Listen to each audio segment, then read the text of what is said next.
میدان عرفات سے آپ روانہ ہوں گے سورج چھپنے کے بعد اور مغرب کی نماز پڑھے بغیر.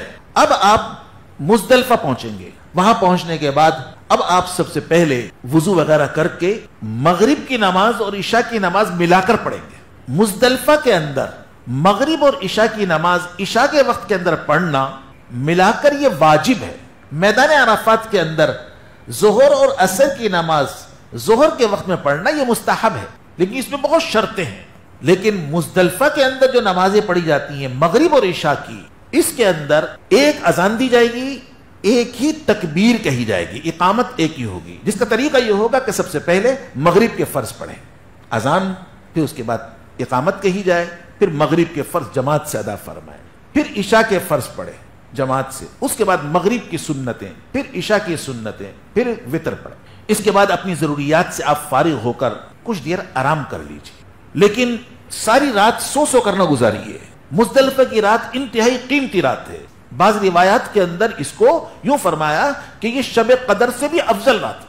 تو اس واسطے اس رات کی رات سونے کی رات نہیں بلکہ اللہ کے سامنے یہ عبادت اور رونے کی رات ہے. تو اس واسطے کچھ دیر آرام کرنے کے بعد آخری شب میں اٹھ جائیے، تہجد پڑھیے، دعائیں مانگیے. انتہائی قیمتی وقت ہو جائے تو پھر صبح صادق ہونے کے بعد فجر کی نماز اول وقت میں پڑھیں.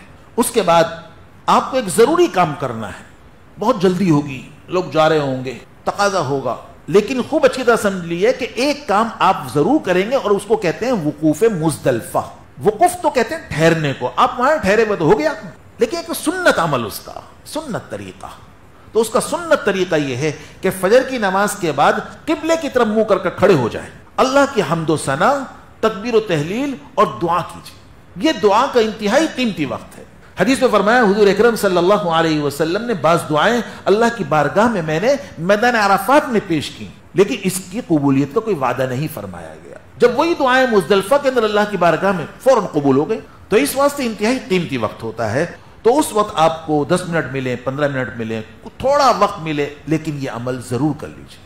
سورج نکلنے سے پہلے آپ مزدلفہ سے مینا کے لیے روانہ ہوں. لیکن یہ یاد رکھیے مزدلفہ میں آپ نے ایک اور کام کرنا ہے. وہ آپ عشاء کی نماز وغیرہ پڑھ کر جب فارغ ہو جائیں مزدلفہ میں، تو اب آپ وہاں سے 7 کنکریاں لینا مستحب ہے. 7 وہاں سے کنکریاں لے لیں. ایسی کنکریاں جو کھجور کی گٹلی چنے کے دانے کے برابر ہوں، ایسی 7 لے لیں. اور 70 لینے میں سہولت ہے، جو آپ کو 10، 11، 12، 13 تاریخ کو رمی کرنے میں کام آئیں گے. تو اس واسطے رات ہی کوئی عمل کر لیں، صبح آپ کو موقع نہیں ملے گا. تو اس کو لے لیں اور دھو لیں. اس کو بعض مرتبہ بیٹیں پڑی ہوئی ہوتی ہیں اس کے اوپر. 10ویں تاریخ کو فجر کی نماز پڑھنے کے بعد وقوف مزدلفہ یعنی کھڑے ہو کر دعا کرنے کے بعد اب آپ سورج نکلنے سے پہلے مینا کے لیے روانہ ہوں گے.